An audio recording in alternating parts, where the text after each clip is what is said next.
Voilà, de retour sur la libre antenne pour cette dernière partie, toujours avec Jean Pernin, toujours concernant cette affaire Balavoine, un de ces meurtres, accidents mystères. Allez, je vais faire mon complotiste de base, je parlerai d'accidents mystères pour ne pas troubler les âmes sensibles.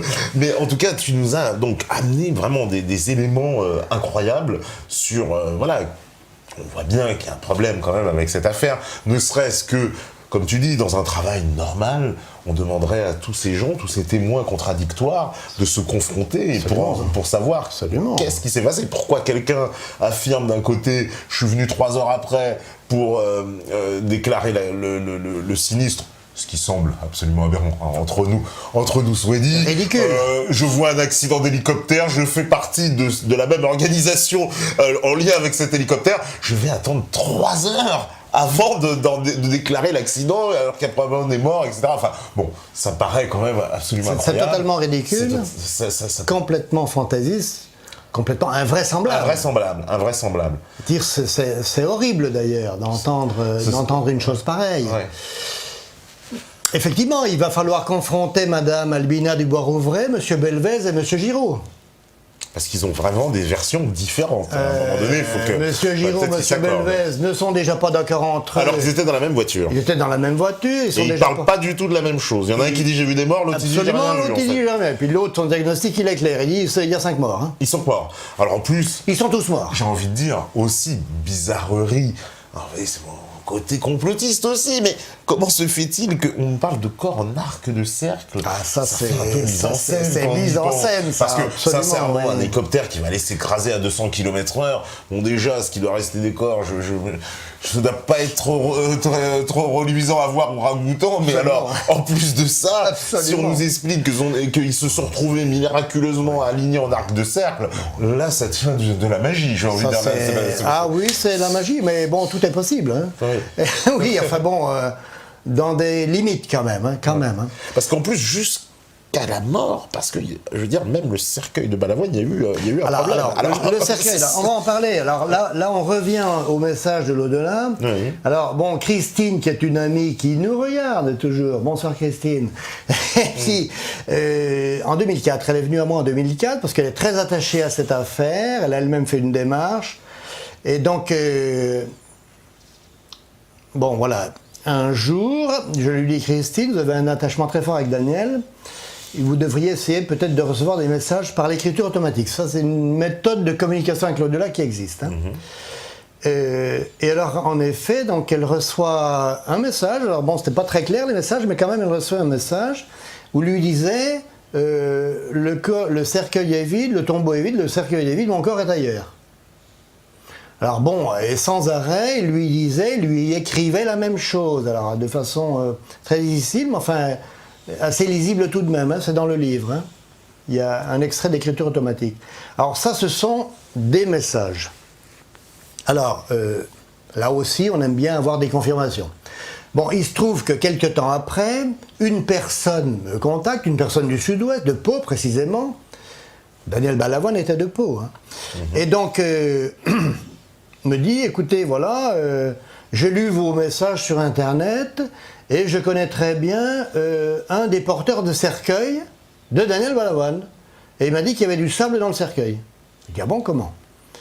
Et oui, donc elle me dit, voilà, il s'appelle comme ça. Bon, alors, je me mets en relation avec ce monsieur, facile à trouver, hein, graveur sur marbre, à Biarritz.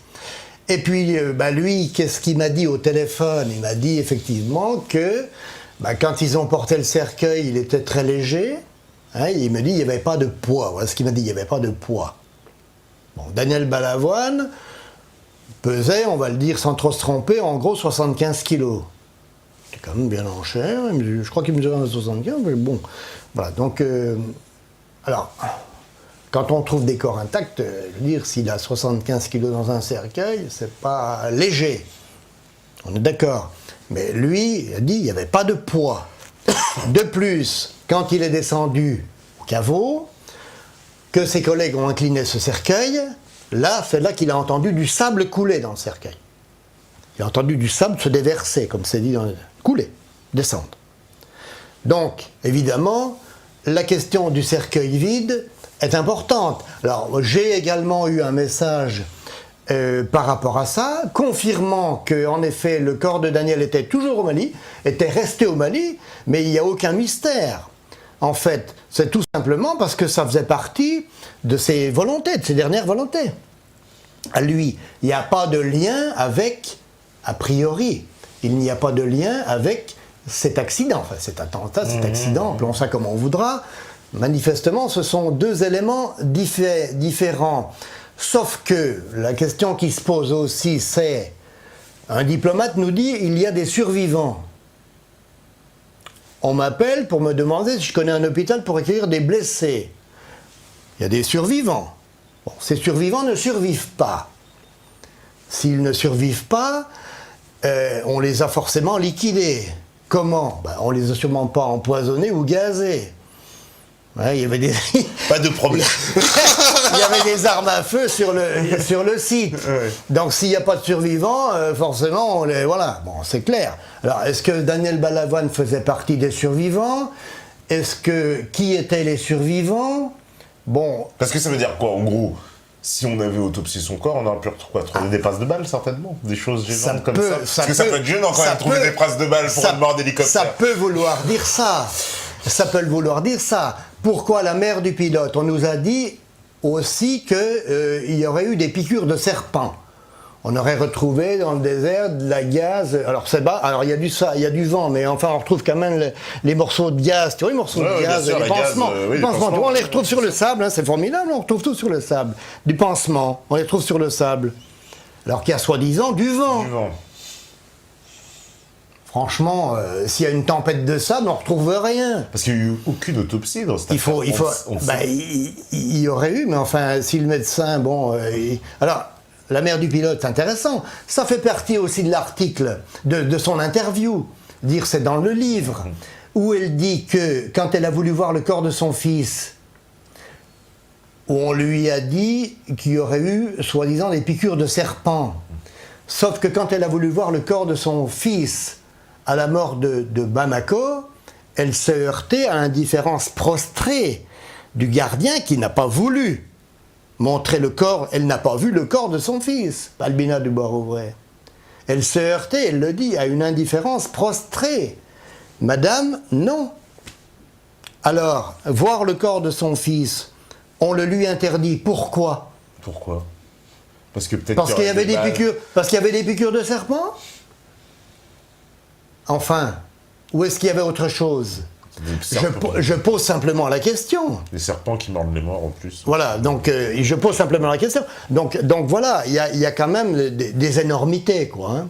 Il y a quand même des énormités. Donc, survivants qui, bon, je sais, enfin, on m'a dit que qui était survivant. Maintenant, survivant, il n'y en a pas eu, puisque, bon, à la sortie, tout le monde est mort, évidemment. Mais évidemment, comme tu le dis toi-même, en imaginant que Daniel Balavoine fasse partie des survivants et qu'on l'achève, il faut quand même utiliser le terme qui convient, qu'on l'achève à coup de fusil ou à coup de pistolet, bah oui, une autopsie... aurait pu révéler sans problème des traces d'autre chose que des piqûres de serpent. La même chose pour le pilote, en supposant qu'il ait subi le même sort. En supposant, on n'en sait rien. Peut-être que oui, c'est probable, c'est possible. Voilà. Donc il y a quand même là aussi une grosse interrogation, une grosse énigme par rapport à ça. Voilà, donc les corps sont revenus dans des cercueils blindés. Donc, que nous dit, donc, qui a été interviewé par Christine d'ailleurs, le porteur de cercueil,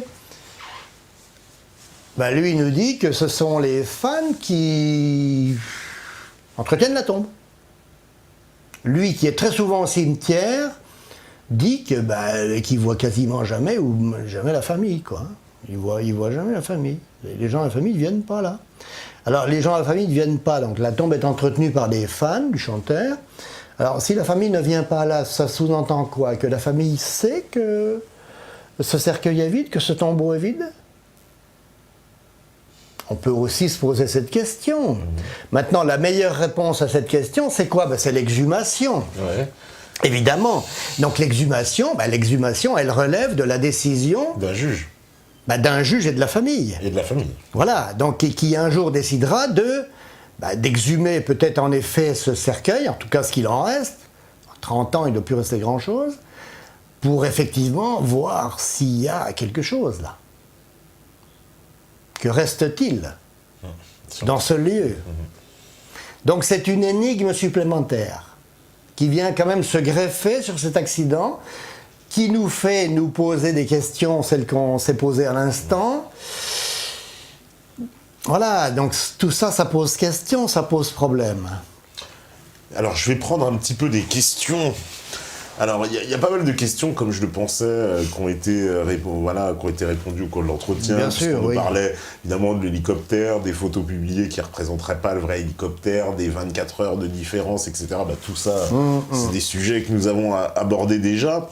Hein, on me parle, effectivement, on met toujours en lien, en perspective, la mort de Coluche, la mort de Balavoine, de Leluron, etc. Bon. Ça. Alors bon, moi je ne vais pas me prononcer pour Coluche, je ne me prononcerai pas non plus pour le Luron. Les informations que j'ai eues et l'enquête que j'ai faite, et à laquelle ont participé quand même des amis qui m'ont aidé dans cette démarche, ne concernent que Daniel Balavoine. Maintenant, la question qui se pose, c'est, et ça c'est un message d'au-delà, quand l'affaire Balavoine aura éclaté, d'ailleurs lui-même suggère à un metteur en scène de faire un film, Daniel Balavoine, dans un message, il y aura un super film à faire. Hein. Ah là, oui. Ah oui, super. Hein. Ça dépend qui est le réalisateur. Voilà. Mais donc il y aura un super film à faire. Donc ce que me dit mon fils Olivier, c'est que dès que cette affaire aura éclaté, il y aura, comme il le dit, c'est comme les pétards d'une bande qui éclateront tour à tour, donc il y aura en fait des réactions en chaîne derrière. Donc on verra émerger après d'autres affaires. Alors, est-ce que Coluche a subi le même sort ? Je n'ai jamais eu de réponse me concernant par rapport à ça. Il est vrai que j'ai lu le livre Coluche l'accident quand même, écrit par Antoine Casubolo, et bon, quand on lit ce livre-là, on se pose plus trop de questions quand même. Hein. Voilà. Donc, par contre, j'évoquerai non pas le Luron, oui, le Luron qui emmerdait aussi le pouvoir de l'époque, le pouvoir socialiste, c'est évident. Hein. L'emmerdant, c'est la rose. Hein. On se souvient, hein. Bien sûr. L'emmerdant, c'est la rose. L'emmerdant, c'est donc, la rose. Par contre, il y en a un qui me tient particulièrement à cœur, c'est Jean Edernalier. Jean Edernalier, tout à fait. Voilà, Jean Edernalier, qui avait publié un brûlot d'ailleurs. International. Voilà, l'honneur perdu de François Mitterrand, qui évidemment, Jean Edernalier a eu les pires ennuis avec les barbouzes de Mitterrand, qui l'ont menacé. On l'avait pris pour un fou à l'époque. Oui, absolument. Il s'était fait enlever par des services de renseignement. Oui. On avait dit que c'était un fou, etc. Aujourd'hui, tout ça est confirmé. Jean Edernalier a bien été enlevé par des services de renseignement. Donc pourquoi ? Parce qu'il allait tout simplement révéler la fille Mitterrand et compagnie. Voilà, c'était scandaleux. D'ailleurs, c'est un scandale, absolument scandaleux. Effectivement, donc il allait révéler tout ça. Bon, de plus, il n'avait pas du tout, aimé que Mitterrand, ce qui est quand même dans la mouvance socialiste, Jean Edernalier. De base. Il aurait espéré un Marocain, un fauteuil de ministre de la culture, absolument. Ça, hein. Donc Mitterrand ne le lui a pas donné. Donc du coup, il a voulu se venger en écrivant ce bouquin, L'honneur perdu de François Mitterrand, qu'il a eu du mal à faire publier. Hein. Beaucoup de mal à faire publier. Bon, il faut savoir quand même que quand il est mort, soi-disant d'une espèce de crise cardiaque, c'était à La Baule ou je sais pas où. Non, c'était à Deauville ou je sais plus où. On a retrouvé quand même son coffre-fort pillé. Hein. C'est-à-dire tous les documents compromettants ont été pillés. C'est clair. Hein. Voilà. Donc Jean Edernalier, pour moi, pas trop m'avancer, mais je pense qu'il fait partie du lot. Hein.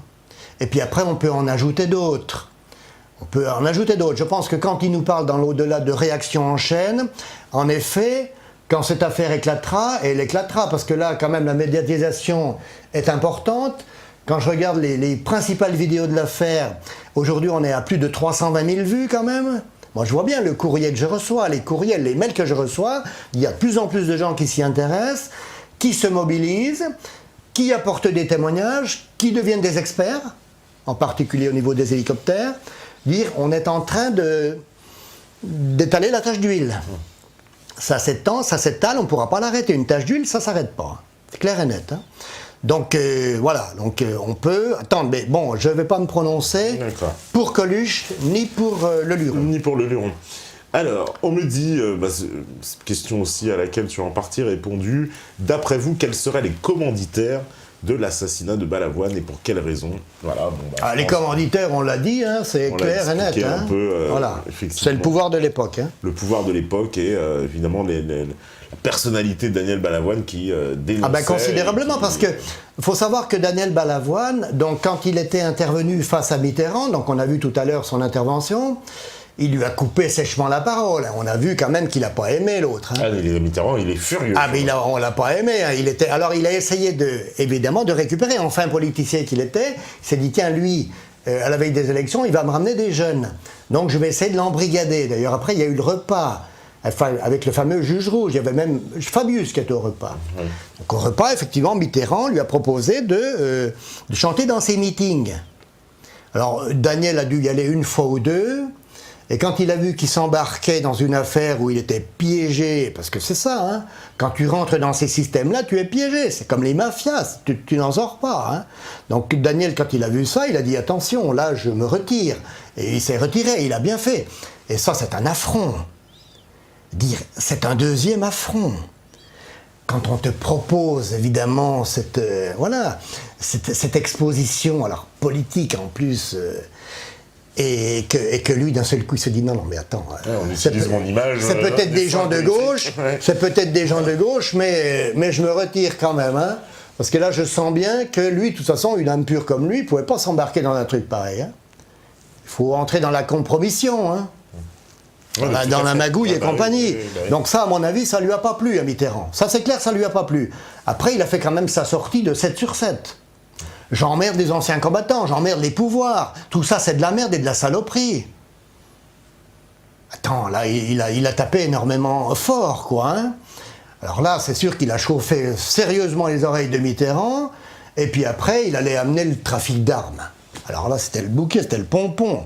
Bon, Coluche allait sortir un spectacle au vitriol, parce que lui, il n'a pas digéré les menaces socialistes.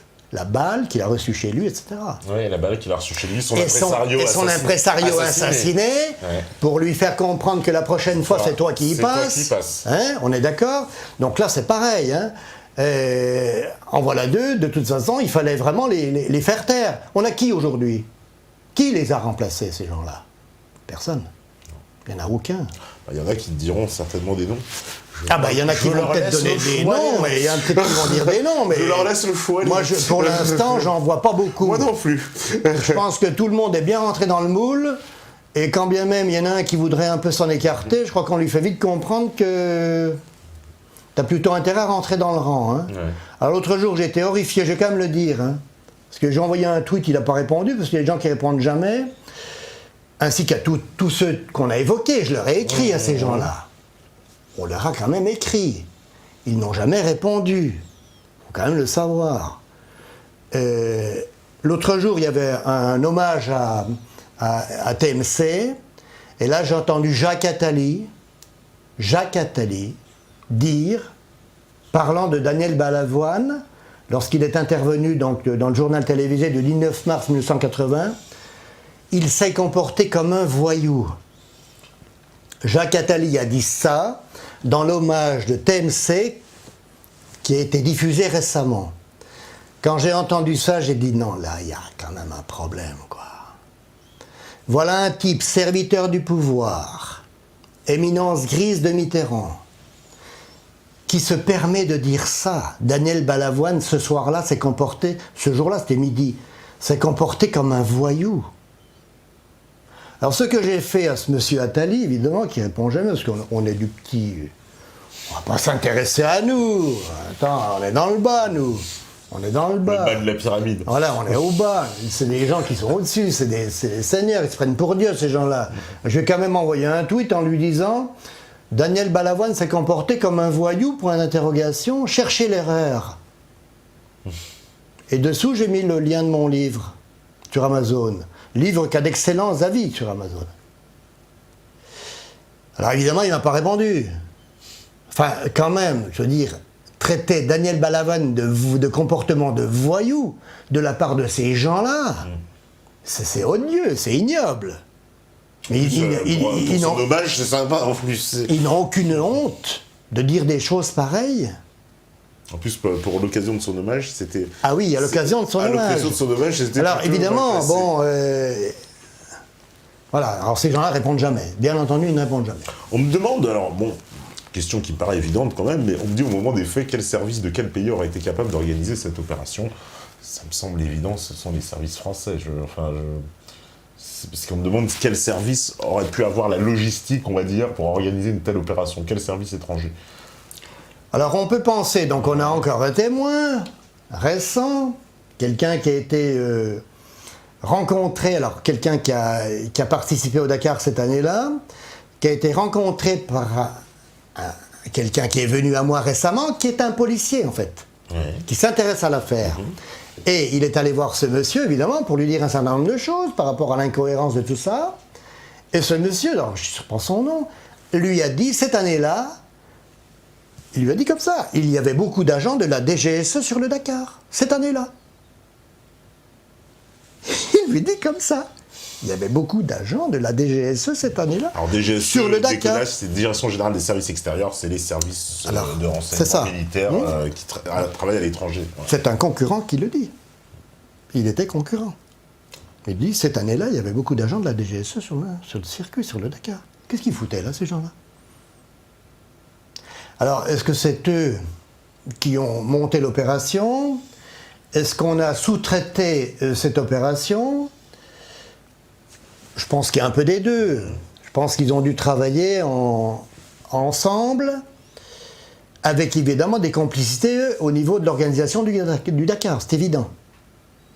Il est évident qu'il y a des gens du Dakar, dans le staff du Dakar, alors Sabine probablement pas, mais peut-être d'autres. Autour de lui, qui ont contrarié. Autour de lui, qui ont probablement... Oui, parce que la personne dont je parlais tout à l'heure et dont je ne dirai pas le nom, bon, a fait partie quand même de cette élite. Ouais, d'accord. On est d'accord. Voilà, donc ces gens-là, forcément, on leur a fait miroiter... voilà, le pouvoir, la part, du gain, de l'argent, voilà. Acheter certainement, on a acheté leur silence. Acheter, absolument, acheter. T'as rien vu, t'as rien entendu. De toute façon, c'est clair, j'ai un souvenir très précis de celui qui a participé au sabotage de l'hélicoptère, qui a rendu visite peu de temps après à Mitterrand à l'Élysée. Il a même été interviewé à la sortie de l'Élysée. D'accord. Mais encore une fois, on n'est pas là pour dire des noms. C'est dommage. On n'est pas là pour dire des noms parce que c'est pas comment dire le but de l'au-delà. Le but mais là, de l'au-delà. Tu vas les faire languir, hein, parce que le but de l'au-delà n'est pas la dénonciation. Oui, mais ils vont chercher, ils vont trouver. Cherchez, vous trouverez, sans problème. Donc, le but de l'au-delà, en fait, c'est de mettre la pression, mais très fortement. Et c'est ce qu'on fait ce soir. Et je t'en remercie. Sur la conscience de ces gens-là. Moi, j'ai aucune haine vis-à-vis de ces gens-là. Cette affaire ne me concerne pas. D'ailleurs, c'est ce que tu dis dans le livre. Tu dis que même Daniel t'a expliqué que lui, il voulait quelque part que la vérité, en fait, éclate. Absolument. Mais qu'il n'avait pas de haine, il n'y avait pas de vengeance dans sa démarche. Mais il n'y a pas de vengeance. Il n'y a pas de vengeance. C'est pas une histoire de vengeance. C'est pas de la vengeance, voilà. Quand on passe, de toute façon, dans l'autre monde, dans l'autre vie, on n'est pas là pour se venger. On passe dans un monde qu'on appelle... C'est le monde de l'amour. Donc à partir du moment où on est dans le monde de l'amour, qu'est-ce qu'on souhaite? On souhaite que ceux, alors en l'occurrence ceux qui ont participé à cet assassinat, et des 4 autres, hein, il y en a 5 quand même, hein, ce qu'on souhaite c'est que ces gens-là avouent leur faute, c'est-à-dire se délestent. Et moi je leur donne un conseil, et ça c'est ce qu'il dit dans le livre, c'est d'avouer ses fautes avant de partir. C'est ça. Parce qu'aujourd'hui, ce que je peux te dire, c'est que Mitterrand, dans l'autre monde, il est très malheureux. Très mal. Il est très mal pourquoi? Parce qu'il ne s'est pas libéré avant. Alors, notre démarche a pour but de l'aider. Il y a un message qui s'appelle la parole des sages et des repentis. C'est d'aider tout le monde. On n'est pas là pour jeter la pierre, on n'est pas là pour juger, on est là pour aider ceux qui sont ici, qui sont concernés par cette histoire, qui ont tout intérêt à avouer leurs fautes, pour se libérer de ce poids qu'ils ont sur la conscience tout de même depuis 30 ans, et je pense qu'ils ne doivent pas bien dormir toutes les nuits. D'accord ? Donc le mieux pour eux serait de se libérer avant de partir de l'autre côté, parce qu'ils iront un jour. Alors, ils vont dire, lui, il n'y croit pas. Donc s'ils n'y croient pas, de toute façon, ils vont garder ça jusqu'à leur mort sur leur conscience. Bon, parce que comme eux, ils considèrent que la mort, c'est le néant, on n'aura de compte à rendre à personne. Sauf que c'est pas comme ça que ça se passe. Ça, ils le verront. Quand ils iront de l'autre côté, ils se rendront compte qu'ils auraient en effet eu intérêt à libérer leur conscience, parce qu'en fait, ils auront à répondre à eux-mêmes. Parce que nous sommes nos propres juges. C'est notre conscience qui nous juge. Elle nous juge ici, mais elle nous juge encore davantage de l'autre côté, parce que le mental n'existe plus. Il n'y a plus de mental, il n'y a plus de... Voilà, on n'arrive plus à se raisonner en disant, mais de toute façon, je ne parlerai pas. J'ai décidé, je ne peux plus parler maintenant. Je vais garder ça pour moi jusqu'à la fin, je ne parlerai pas, de toute façon, je ne peux plus parler, c'est fini. Donc ça c'est le mental. Un mental fort, effectivement, peut nous empêcher de parler. En général, nous empêche de parler. Hein? C'est-à-dire, on garde quand même ce qu'on a sur la conscience, mais bon, on le domine, on fait comme si ça n'existait pas. Sauf qu'une fois qu'on passe de l'autre côté, c'est fini ça. Ça n'existe plus ça. Là, on se retrouve complètement à poil, hein, c'est le cas de le dire. Hein. Il n'y a plus de mental, il n'y a plus de cerveau, il n'y a plus rien du tout. Il y a eu une conscience face à ses fautes et à ses erreurs. Et là, c'est lourd. Très lourd à porter. Donc, je leur dis à ces gens-là, parlez, libérez-vous, vous vous rendrez un grand service. Vous rendrez service à tout le monde, évidemment. Vous rendrez service au mensonge. Vous rendrez service à la vérité. Vous assainirez ce mensonge. Mais surtout, vous vous rendrez à vous un grand service, parce que quand vous irez de l'autre côté, au moins vous vous serez libéré de ce poids. Et ce qu'on dit là, c'est vrai pour ces gens-là, mais c'est vrai pour tout le monde. Dire, ça c'est une affaire prétexte. Le but, c'est effectivement de nous faire prendre conscience à nous, humains, ici, encore vivants ici, qu'on a tout intérêt, quelles que soient nos fautes, que ce soit des fautes graves, là il s'agit de fautes très graves, mais de fautes plus légères, qu'on a tout intérêt à s'en libérer avant de partir. Si on a fait du mal à quelqu'un, là aussi on doit demander pardon. Le pardon est libérateur. On doit demander pardon. On doit pardonner. Ça c'est très important. Dire tout ça, ça permettra à notre âme d'être bien mieux portante quand elle se retrouvera dans l'autre monde. Voilà la portée spirituelle de l'affaire Balavoine. C'est bien ça qu'il faut comprendre. C'est pas un règlement de compte. Oui, parce que c'est ça que le message qui t'a délivré. C'est pas du tout un règlement de compte. Voilà, il n'y a aucune vengeance. Ah non. C'est vraiment un message absolument. de paix, un message d'amour. C'est un message d'amour. Moi, c'est comme ça que j'ai compris. C'est ça. Et un message de, justement, ce que tu viens d'expliquer, d'expier sa faute dans le monde des vivants pour ne pas avoir à supporter les conséquences dans le monde des morts. Quoi. Absolument, c'est ça. Celui qui cache ses fautes ne prospérera pas. Ça, c'est la Bible. Celui qui les avoue et les délaisse obtient miséricorde. Faute avouée à moitié pardonnée. On est pardonné par le divin. Dieu nous pardonne à partir du moment où on fait l'effort de se libérer nous-mêmes. Mais on est pardonné, forcément on est pardonné. Moi, je vous pardonne pour l'orthographe, moi aussi. Non, mais ça, c'est tous les soirs. Alors, je prends, on me dit, l'animateur. Ah, ça, c'est intéressant. Hein, Cam, il me dit, l'animateur de télévision, Philippe Dieudeleveau, qui fut un agent des services secrets français, a été tué par l'armée française en 1985. Parallèlement, peut-on également soupçonner un membre de l'hélicoptère Thierry Sabine ou autre de ce même état de fait? Il est évident, ça, Philippe Dieudeleveau, on le sait aujourd'hui, c'était un agent des services de renseignement français. Ça c'est clair. Oui. Il est mort visiblement en opération alors qu'il était sur fleuve Zaïre, fleuve Congo, on l'appelle comme on veut puisqu'il a été débaptisé. Chose aussi inexplicable, pareil, sa famille s'est révoltée pendant des années en disant voilà, mais cette affaire n'a jamais été élucidée, on ne sait pas du tout ce qui s'est passé. On nous a son fils a fait fait une enquête. Son fils a réalisé un documentaire. Voilà. Il y a une journaliste qui a fait une véritable enquête, hein, j'en parle, hein, je ne dis pas son nom, mais qui démontre qu'ils ont été torturés et tués. Quoi. Bon, voilà. Alors, les deux gouvernements étaient bien d'accord pour que l'opération se termine comme ça. Hein, parce qu'il n'y a eu aucune enquête officielle. Rien du tout, absolument rien. Rien du tout. On est très étonnés, aucune enquête. Ah mais rien, non mais rien. C'est comme si la France, ça n'intéresse pas, ça n'intéresse pas, ça n'intéresse pas. On ne veut pas savoir. Non, on s'en fout. Ouais. Non, c'est bon, c'est tout. C'est comme ça, on n'en parle plus.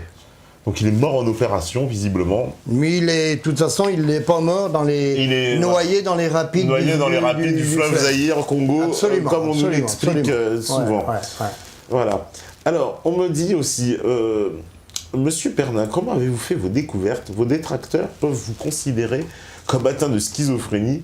Que pourriez-vous leur répondre et que pensez-vous de ce trouble? On va pas faire de l'analyse psychologique non plus, mon cher Yagui. Je leur réponds que tout un chacun a le droit de penser ce qu'il veut. Ouais. S'ils considèrent que je suis schizophrène, ils ont le droit, bien entendu. Hein. Voilà. Maintenant, ce que je leur demande à ceux qui me considèrent comme schizophrène, c'est d'approfondir et faire une enquête officielle. Voilà. Et encore une fois, qu'on arrête de se concentrer sur le messager, mais qu'on prête attention au message. Qu'on prête attention. Arrêtons de savoir si le messager il préfère le pain et il se couche à 3h du matin, ou s'il aime ceci, il aime s'habiller comme ça. Absolument. C'est le message qui nous rapporte. Et là, qu'est-ce qu'on a à dire sur le message? Voilà. Après, moi, les détracteurs, ils viennent pas à moi. Hein. Oui. Il y a suffisamment d'éléments. Si je veux bien que plein de gens considèrent les messages de l'au-delà comme étant fantaisistes. Voilà, c'est ça c'est exactement ça. Sauf qu'il y a beaucoup de gens qui contactent des médiums, qui reçoivent eux-mêmes des messages, qui ont des signes de leurs défunts, etc., etc. Mais ils n'en parlent pas parce que dès qu'on parle de ça, on passe pour un dérangé cérébral, pour un illuminé dans le mauvais sens du terme. Donc moi, qu'on me prenne pour un illuminé malade mental, j'en ai rien à foutre, excusez-moi de le dire, comme ça. Je m'en fous royalement. Je suis pas là pour plaire, moi. Je ne suis pas là pour plaire, je ne suis pas là pour déplaire non plus. Ceux qui me croiront et qui entreront maintenant dans cette démarche pour œuvrer justement à la vérité, c'est très bien. Ceux qui considèrent que tout ça, ce sont des conneries, je leur demande d'approfondir un peu tout ça, de ne pas s'attarder sur les messages, de s'attarder sur les faits concrets. Et on en a énuméré un certain nombre ce soir, et puis après on parlera. Après on parle, et d'ailleurs, moi ce que je voudrais préciser par rapport à ton livre, c'est que les droits, tu peux expliquer un peu ce qui se passe par rapport aux droits Alors les droits d'auteur, donc les droits d'auteur de ce livre, donc c'est noté dans le livre d'ailleurs, les droits d'auteur de ce livre seront directement versés par mon éditrice Louise Courteau, qui est une éditrice québécoise, à l'association Daniel Balavoine. Que les choses soient dites. Voilà, les choses sont claires. Tu ne fais pas un enrichissement personnel de cette affaire. Non, mais il faut le préciser, parce que c'est un argument qu'on pourra t'objecter en disant oui, mais bon, il fait de l'argent sur Balavoine. Évidemment. Il est venu vendre sa soupe, etc. Il est venu vendre sa soupe. Alors, ce qu'il faut savoir, c'est quand même qu'il y a des membres très proches de Daniel Balavoine qui sont parfaitement au courant de tout ça et qui ont même, je dirais pas qui, eu ce livre dédicacé. Voilà. D'accord ? Bon, pour l'instant, ces personnes-là ne sont pas entrées, comme on dit, dans la danse, mais j'ai bon espoir qu'elles y entrent un jour. Bon, ces gens-là, qui sont des intimes, des proches, très proches de Daniel Balavoine, ne m'ont jamais traité de fou, d'illuminé, prennent tout ça très au sérieux. D'accord? Donc ça aussi, c'est pour faire taire les détracteurs qui diront « Et la famille ?» Et la famille. Eh bien, la famille... Ah, voilà, ceux qui voudraient te dire « Mais il insulte la famille, mais il manque de respect à la famille Balavoine. » Non, parce qu'on peut entendre absolument, mais j'ai déjà entendu tout ça. J'ai déjà entendu ça, sauf que je leur dis « La famille Balavoine, voilà. » D'accord? Ok, bon, ben voilà, c'est tout. Maintenant, que certaines choses soient claires. C'est une enquête. Ouais. Parce que j'ai lu, moi aussi, effectivement, mais bien entendu. Détracteurs qui disent oui, mais des messages de l'au-delà, alors ça veut dire quoi? Moi, je ne crois pas, je ne suis pas... Voilà, et les gens vont me dire, mais moi, je ne suis pas catholique, je ne suis pas... Non, mais c'est même pas une question de religion, les messages de l'au-delà. Voilà. Dire quelqu'un qui n'est pas du tout religieux peut avoir des contacts avec quelqu'un de sa famille décédé. C'est pas une histoire de religion. C'est pas parce que j'ai parlé de Jésus, on peut parler de quelqu'un d'autre. On peut parler de n'importe qui. Mais c'est tout. Je veux dire, c'est pas une question de religion, ça. Un athée absolu peut à un moment donné recevoir des messages de son père, de son frère, de son fils, ou des signes très concrets de sa part.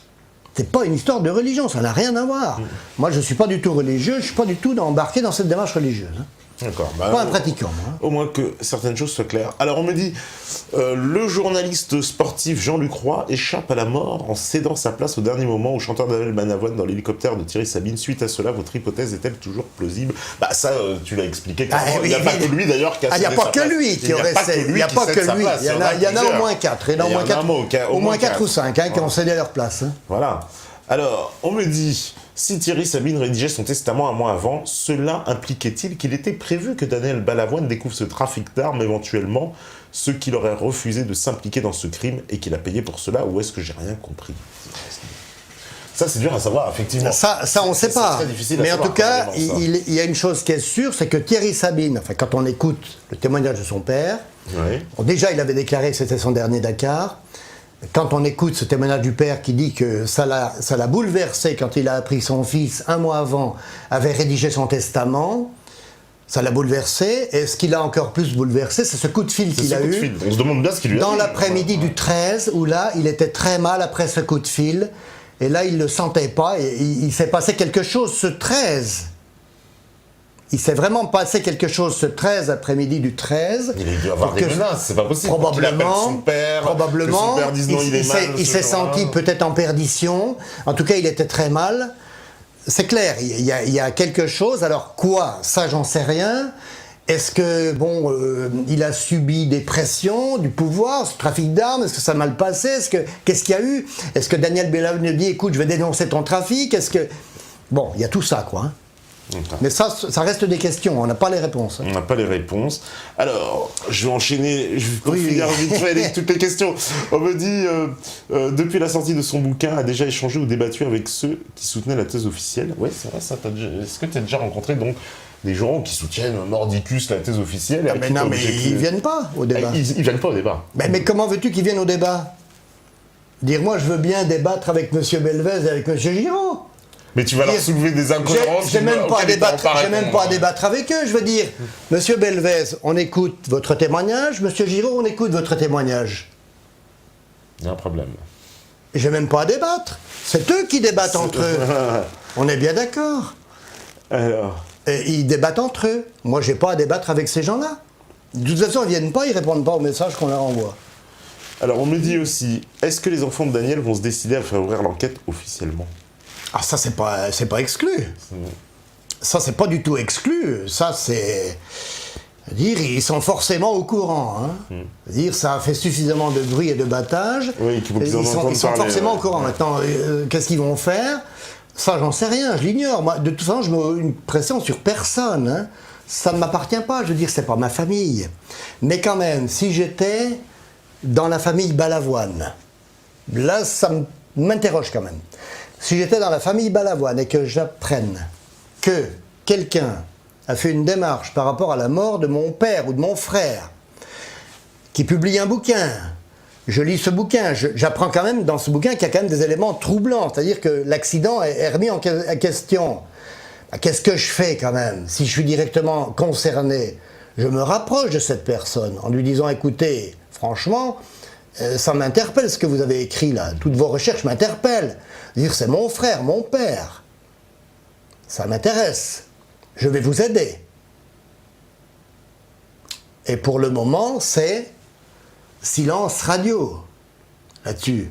Enfin, pas complètement, mais quand même. Dire il n'y a rien officiellement qui... Je ne peux pas le dire aujourd'hui. Ils ne sont pas venus à moi pour me dire, voilà, si vous avez fait ce travail, on est quand même intrigué par tout ça, voilà, on pourrait, comme tu dis, demander l'ouverture d'une enquête officielle. Mais pour le moment, non, on n'en est pas là. Alors, peut-être que ça va venir. Hein. Le but de ce livre, d'ailleurs, c'est bien ça. Hein. C'est de faire ramener bouger. des éléments pour faire bouger quand même. J'ai été en contact téléphonique avec M. Bagnou, le père du pilote. Avec la mère du pilote, j'ai jamais pu avoir un contact, mais avec lui, j'ai eu des contacts. Lui, il est complètement au courant de toute ma démarche, M. Bagnou. M. Bagnou, qui à l'époque avait des doutes. M. Bagnou. D'ailleurs, M. Bagnou, on ne l'a jamais entendu dans aucun témoignage. Je veux dire, tous ceux qui viennent témoigner, c'est tous ceux de la version officielle. À partir du moment où Bruno Bagnot a dit c'était pas mon fils qui pilotait. Oula. Lui, on va plus le faire parler. Ah lui, il faut faire taire, lui. Attends, et en plus, il parle de traces de balles, je sais pas quoi. Oula, faut le faire taire, lui. Et de ce jour-là, on n'en a plus entendu parler. Et on n'en a plus entendu parler, d'accord. Donc voilà, hein, il suffit de comprendre, d'essayer de comprendre. Alors, allez, les dernières questions, je les prends les dernières. On me dit, avez-vous obtenu d'autres informations secrètes via le spiritisme? Oui, ils veulent tout savoir. Ils payent rien, mais ils veulent tout savoir. Hein. Voilà. Donc on va insulter pour avoir dit ça. Et si ça se trouve, celui qui pose la question, il croit pas à ça. C'est possible. Enfin, j'espère que si. J'ai des informations, comme vous dites, par le spiritisme, qui ne sont pas dans le livre. D'accord. Eh ben, comme ça, les choses sont dites. Mais je n'en parlerai pas. Ça va aller chez tout le monde. Il s'agit en particulier de ceux qui sont directement concernés. Mais bon, comme je l'ai dit, je ne suis pas là pour faire de la délation ou de la dénonciation. Donc effectivement, j'ai des informations très claires par rapport à ça. D'accord. On me dit, utilisez-vous seulement un pendule et l'écriture automatique pour vos communications avec l'outre-monde, ou bien la méthode John Dee avec le miroir noir et la boule de cristal? Non, pas de boule de cristal. C'est Madame Irma, maintenant. Voilà, pas de boule de cristal, pas d'écriture automatique non plus. Ouais. J'en ai fait un peu au début où mon fils me tenait vraiment la main. Ça, c'est dans le livre précédent qui s'appelle le premier que j'ai écrit, Passeport pour l'au-delà. Non, mon pendule est une espèce de... Comment dire? Alors j'utilise aussi un alphabet qui m'aide beaucoup, mais le pendule est une espèce d'antenne télépathique. C'est incompréhensible, c'est invraisemblable, mais ça fonctionne. C'est tout ce que je peux en dire. Ok.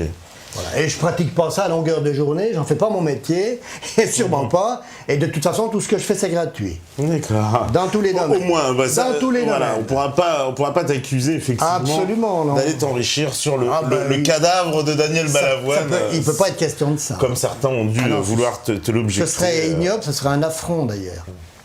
Eh ben, on est arrivé à la fin de l'émission. On n'a pas répondu à toutes les questions. Ah non, on pourra pas, de toute façon, il y a trop de questions. Et puis il y en a plein auxquelles tu as déjà répondu, en fait. Tu sais, je suis en train de regarder. Ah d'accord, oui. Mais voilà, il y a une dernière, à la limite, elle est une question un peu technique. On me dit, mais comment l'hélico a pu redécoller la deuxième fois sans rotor arrière?